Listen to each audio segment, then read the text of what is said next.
Olá, estudante do ensino médio, tudo bem? Júlio Bastos, professor de Física, com mais uma aula para o terceiro ano do ensino médio. Continuando no ciclo 4, nossa segunda aula, nós vamos continuar falando de circuitos elétricos. Só que aqui, nesta aula, eu quero falar um pouco sobre uma grandeza física que é muito utilizada também na análise de circuitos e que a gente não fez nenhum comentário dela até o momento, que é a grandeza chamada de potência elétrica. Na verdade, não existe apenas potência elétrica, existem outras potências também. Então, eu vou mostrar primeiramente a definição geral da grandeza física potência, depois vou trazer isso para nosso estudo da eletricidade, dos circuitos, e depois vou mostrar isso dentro de exemplos para vocês verem, alunos, como que isso funciona na prática, ok? Bom, a definição de potência, pegando um contexto mais geral, seria uma razão, ou seja, uma divisão entre o trabalho realizado e o tempo. Ou também podemos pensar em potência como sendo a quantidade de energia dividida por tempo. Existem as duas opções aí para a gente pensar de forma geral no conceito de potência, tá? A gente pode usar inúmeros exemplos aqui, tanto da eletricidade como não da eletricidade, para ilustrar um pouco melhor essa questão de potência. Por exemplo, quando você pensa em automóveis, você pega dois automóveis, pega, por exemplo, um Fiat Uno e pega uma Ferrari. Os dois carros estão parados no mesmo local, um sinal vermelho, numa rua qualquer, e de repente o sinal de vermelho passa para verde.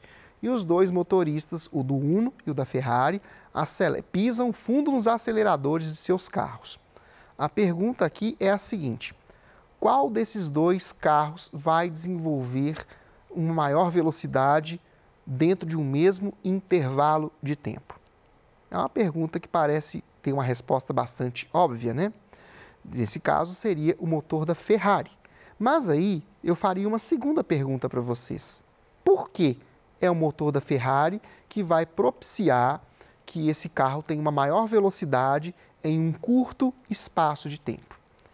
Aí vocês vão pensar um pouquinho e vão me responder assim: olha, porque o motor da Ferrari é mais potente. Aí você vai falar, tá, mas o que é potente? Tem a ver com isso que a gente está falando aqui. No caso de mecânica de automóveis, quando eu falo de potência, eu estou falando realmente da energia que é transferida para as rodas dentro de um determinado intervalo de tempo. No caso do motor de uma Ferrari, ela consegue entregar para o sistema de transmissão, para as rodas, muito mais energia por segundo do que um motor de um Uno. Então é por esse motivo que se explica o fato da Ferrari atingir uma velocidade maior dentro de um mesmo intervalo de tempo, quando comparado com o Uno, tá? Então aí eu estou dando um exemplo mais geral da ideia de potência para que vocês percebam o que a gente está falando. Dentro da eletricidade, dentro do estudo dos circuitos elétricos, a potência, ela pode ser trabalhada de várias formas. Pode, inclusive, ser trabalhada por essa definição geral que eu acabei de dar. Energia dividido por tempo. Ela é muito utilizada quando a gente vai analisar, por exemplo, o consumo de aparelhos eletrodomésticos em uma residência.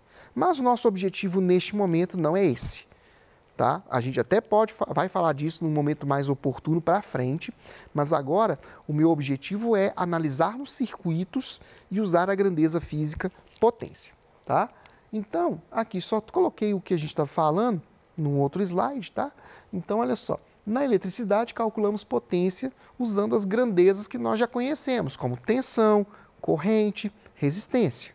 Eu vou trabalhar com expressões matemáticas que mostrem o cálculo da potência usando as variáveis que nós já estamos habituados a utilizar no estudo dos circuitos elétricos. Então, nós temos aqui 3 expressões matemáticas diferentes, cada uma delas permitindo o cálculo da potência. Ah, Júlio, mas qual delas é a mais certa? A resposta é que não existe uma expressão mais certa ou mais errada aqui. Todas elas são igualmente corretas. O que vai te dizer qual expressão devo utilizar dentro do meu exercício é o tipo de informação que o exercício me der. dependendo do que o exercício me fornece de informação, eu vou ter que saber qual expressão é a melhor que eu vou utilizar ali. Pode ser tensão multiplicado pela corrente, pode ser resistência multiplicado pelo quadrado da corrente, pode ser o quadrado da tensão dividido pela resistência, depende, como eu acabei de dizer, tá?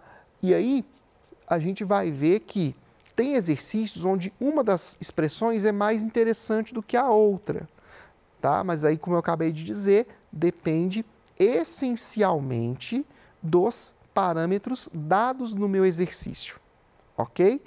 Então, eu quero aproveitar e mostrar para vocês agora um exemplo de como que isso é trabalhado dentro dos circuitos elétricos.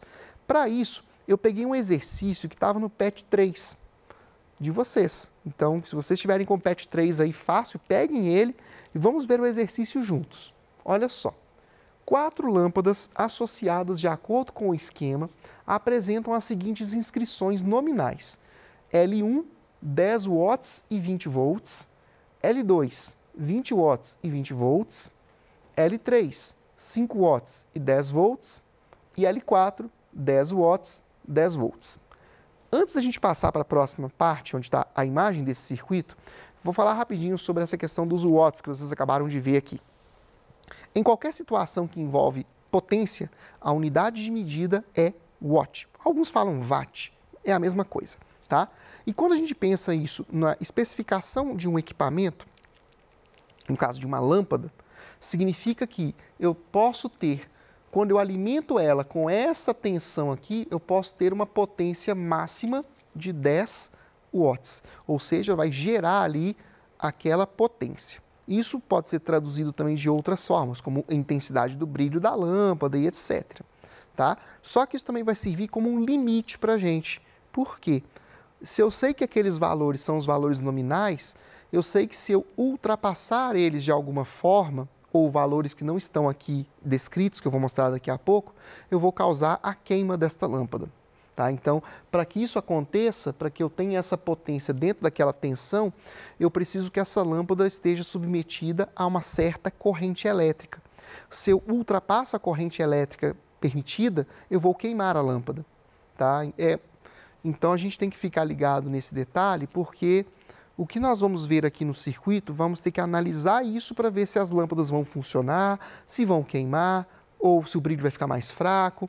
E é isso que a gente vai fazer aqui. Olhem só como é o nosso circuito.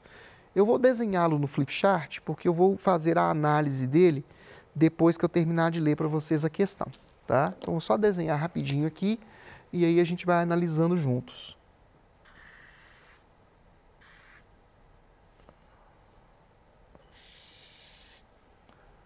Ali, gente, vocês percebam que nós temos um amperito, temos uma chave, né? Coisa que nós já vimos em módulos anteriores, né? Em aulas anteriores. Então, algumas coisas aqui não são novidade para vocês.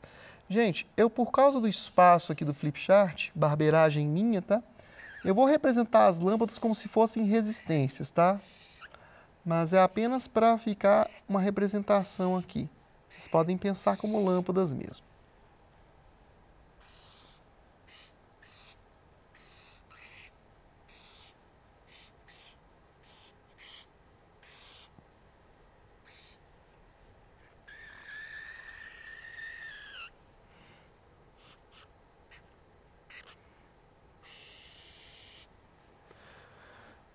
L1 é esta, L3, L2, L4,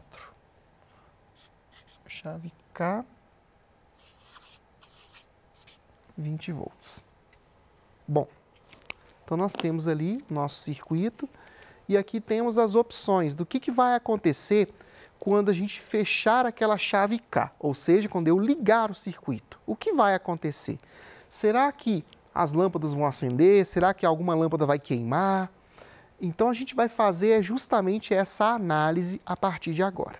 Tá? Eu vou voltar na tela onde estava o texto com as especificações das lâmpadas, porque eu vou precisar daquelas informações para a gente calcular algumas coisas. Tá? Então aqui, ó, vou voltar aqui rapidinho para a gente poder fazer esse estudo. Olha só, eu dei para vocês aqui a potência e a tensão de cada lâmpada, quando ela está em funcionamento, certo? Então, o que eu vou fazer aqui, primeiramente, é calcular a resistência de cada uma dessas lâmpadas. Uma vez calculadas as resistências, nós vamos calcular a resistência equivalente e vamos calcular, então, as correntes que vão passar em cada pedaço. E vamos ver se essas correntes ultrapassam ou não o limite que essas lâmpadas suportam, tá bom? Então, qual equação que eu devo usar para calcular a potência? Eu vou voltar um pouquinho mais aqui, ó. Eu tenho essas três opções aqui. Mas, dentre as opções dadas, para a gente calcular resistência, que é o que a gente quer agora, eu vou ter que usar essa terceira fórmula aqui, ó. Potência é igual a tensão ao quadrado dividido pelo raio. Só que eu vou fazer uma coisa, eu vou trocar de posição a resistência, e a potência. Então, vai ficar resistência igual U ao quadrado dividido por P. Então, voltando aqui para a especificação das lâmpadas, vamos calcular essas resistências aqui embaixo. Ó, R1 vai ser, no caso, 20 volts. Eu vou já colocar os números para ganhar tempo, tá? 20 volts ao quadrado dividido pela potência, que no caso é 10. Então, aqui vai dar 20 ao quadrado, que é igual a 400, dividido por 10, vai dar 40 ohms. Essa é a resistência da minha lâmpada 1. Minha lâmpada 2 é 20 watts, 20 volts. Então, 20 ao quadrado dividido por 20. Então, aqui vai dar 20 ohms. A lâmpada 3, 10 volts, 5 watts. Então, 10 ao quadrado dividido por 5. Então, aqui vai dar 100 dividido por 5, que dá 20 também. E, finalmente, a lâmpada 4, eu tenho 10 e 10. Então, 10 volts ao quadrado dividido por 10. Então, aqui vai dar 10 ohms. Eu vou aproveitar, já que eu estou escrevendo as especificações de resistência, eu também vou escrever a especificação de corrente máxima que vai poder passar sobre essas lâmpadas. Aí eu tenho várias opções. Eu posso usar a lei de Ohm ou posso usar fórmula de potência. Eu vou usar a lei de Ohm para ser mais rápido. Então, a lei de Ohm diz o seguinte, que a corrente é igual a U dividido por R, né? Então, eu vou pegar, no caso da lâmpada 1, 20 volts, eu vou ter 20 dividido por 40, que é U dividido por R. Então, aqui vai dar meio ampere. Gente, esse valor que eu estou calculando aqui é o valor máximo que pode passar de corrente. Então, na hora que eu for analisar as correntes, se o valor da corrente for menor que 0,5 amperes, tudo ok, a lâmpada funciona. Se for acima, aí temos problemas, tá? Então, por enquanto, só estou calculando a corrente máxima que vai passar, que pode passar por essas lâmpadas, tá?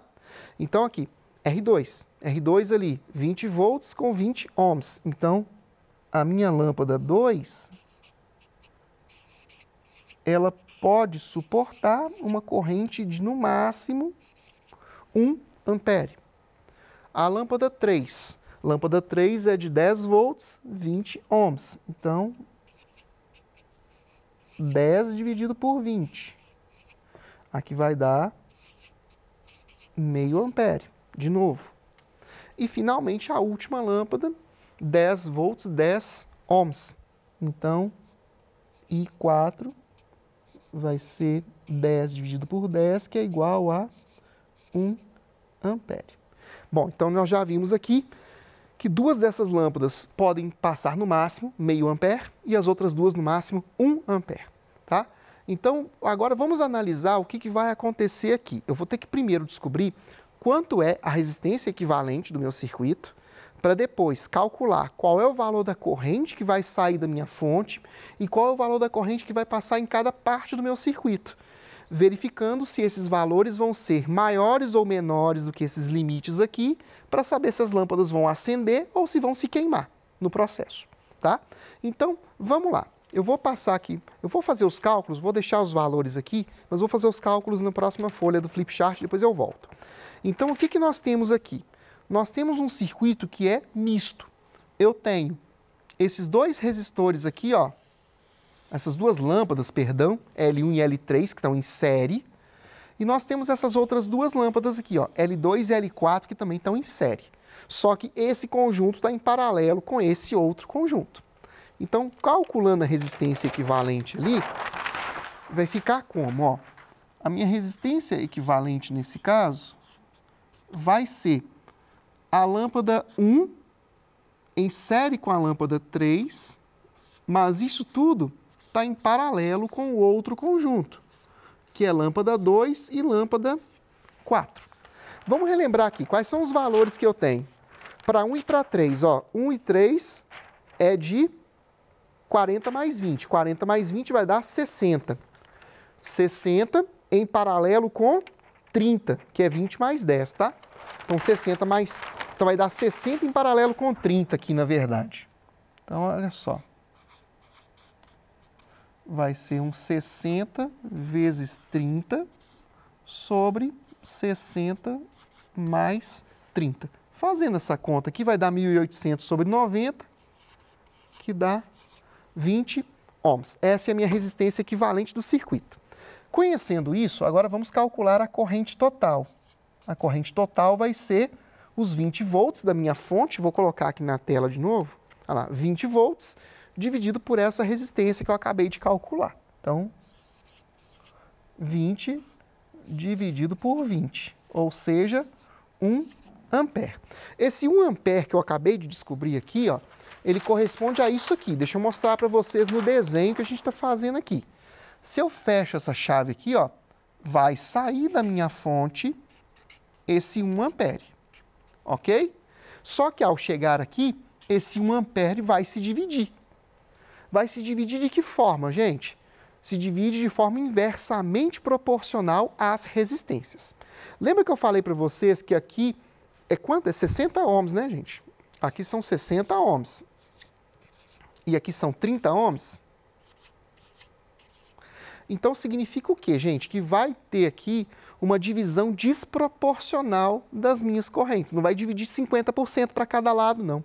Se aqui, nesse caminho, eu tenho o dobro da resistência que eu tenho no outro caminho, significa que aqui vai passar metade da corrente que passaria aqui, ok?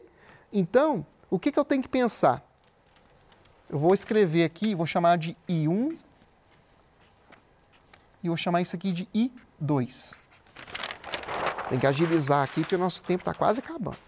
Então, o que vai acontecer? O meu I1 vai ser igual a I2 sobre 2, tá? Eu vou ter que pensar nisso aqui. Eu vou adiantar um pouquinho aqui o processo. O que a gente vai descobrir? A gente vai descobrir que o I1, ele vale aproximadamente 0,33, enquanto o I2 vai valer aproximadamente 0,67.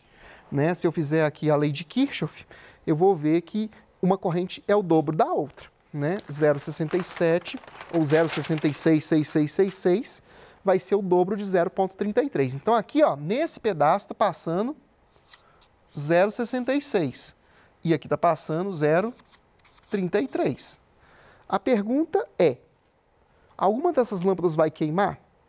Olha só, a lâmpada 1 e a lâmpada 3, elas suportam, no máximo, meio ampere. E nós temos ali 0,66. Então temos um problema. Aqui embaixo tem algum problema para L2 e para L4? Não, não temos problema porque essas duas lâmpadas suportam correntes de até 1 ampere. Ok? Então vamos ver as opções que foram dadas para nós. O que vai acontecer aqui? A lâmpada 1 e a lâmpada 3 provavelmente vão queimar. Né? Então ali, vejam as opções. Letra D, né? Aqui, ó, as lâmpadas L1 e L3 se queimarão. Por quê? Porque a corrente que passou aqui por elas foi superior à corrente máxima que nós verificamos, que era meio ampere. passou mais de meio ampere nelas, então por isso que elas se queimaram nesse processo. Tá? Esse aqui é apenas um exemplo, para vocês verem como é que a gente trabalha com a definição de potência dentro de um circuito. Tá? Eu vou finalizar nossa aula por aqui. Agradeço demais a atenção de todos vocês. Peço de verdade, de coração, que vocês façam os exercícios, busquem outros em outras fontes, porque os livros didáticos têm muitos exercícios de circuitos elétricos e qualquer dúvida que vocês tiverem aqui, mandem as dúvidas que eu estou aqui para ajudá-los a respondê-las, tá? Então, bons estudos para todos vocês e até a próxima!